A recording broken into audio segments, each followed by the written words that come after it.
Kallid õed ja vennad, Ramadan ei ole lihtsalt üks tavaline kuu, aga see on Allahi kutse, hindamatu võimalus ja avatud uks tema halastusele, mis ilmub vaid kord aastas.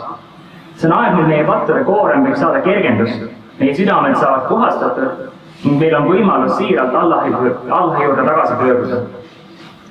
Ja Allah ütles ka Koraanis, mille tähendus on, Ramadani kuu on see, milles Koraan ilmutati juhatusena inimkonnale ning selgete tõenditena juhatusest ja eraldusmärgina tõe ja vale vahel. Ramadan on kuu, mil Allah rääkis meiega läbi Koraani.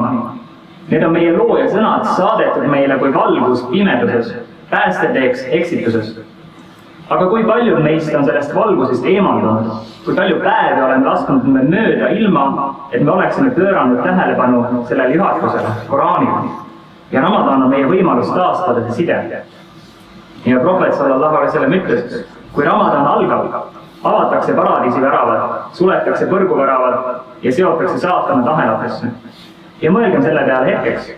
Paradiisi väravad on täiesti avatud ja põrguväravad on täiesti kinni. Ja saatanad on aheldatud. Ja see on halastuse ja pääsemise aeg. Ja kui on kunagi olnud aeg muutusteks, Allahile lähemale jõudmiseks, pattudest puhastumiseks ja uueks alguseks, siis see aeg on just Ramadani kuul, mis inshallah saabub umbes nädala aja pärast. Ja kui palju Ramadane me oleme võtnud kui iseenesest mõistetavad, kui palju kordi oleme lasknud neid väärtuslikel päevadel käest libiseda, lubades endale, et ma järgmisel aastal siis pingutan rohkem või küll ma järgmisel aastal leian aega, et rohkem Koraani lugeda või rohkem palvetada. Aga mis siis, kui see ongi meie viimane Ramadan? Meil ei ole mingit garantiid, et me näeme veel 10 või 20 või rohkemat Ramadani. Peaksime elama nii, et meie side Allahiga on selline, et justkui see ongi meie viimane päev, justkui see ongi meie viimane Ramadan. Ja see pole lihtsalt üks kuu, vaid see on Allahi kingitus. See on aeg, mil meie teod mitmekordistuvad. Meie palved saavad vastuse ning meie südamed pehmenevad. Ja küsimus on selles, et kas me kasutame seda võimalust. Või kas me laseme sellel Ramadani kuul mööduda nagu eelmistel või võtame selle vastu, nagu see oleks meie viimane. Head õed ja vennad, Ramadan läheneb. Võtame hetke ja küsime endale, mis seisus on meie südamed. Kas valmistume selleks pühaks kuuks ainult väliselt, varudes toitu näiteks planeerides oma päevakava, või valmistume ka sisemiselt, puhastades oma kavatsusi ja otsides Allahi andestust.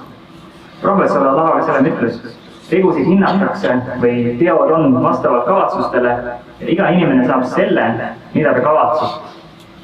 Siiras kavatsus võib muuta ka tavalise teo Jumala teenimiseks, kuid ebasiiras süda võib nullida isegi kõige suuremad head teod.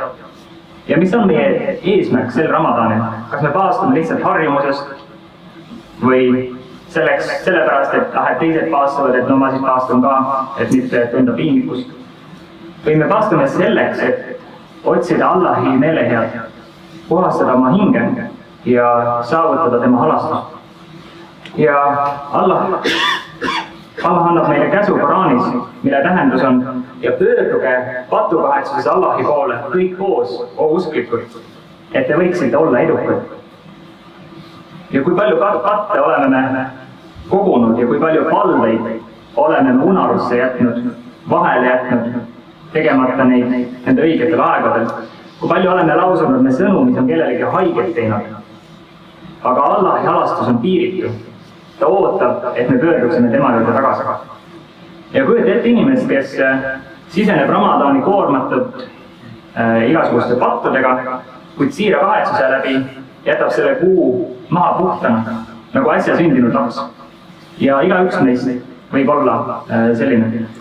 Nii et ära lase selle võimalusel käest libiseda, enne kui Ramadani kuu ilmub taevasse, vaid teeme siira patukahetsuse, parandame ka katkised suhted ja puhastame oma südame, et astuda selle püha kuu sisse puhta südame, avatud kätte ja igatsusega Allahi halastuse järele.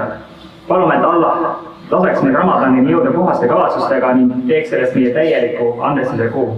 Amiin. Aqulu ma tasma'un wa astaghfirullaha li wa lakum fastaghfiruhu innahu huwal ghafurur rahim.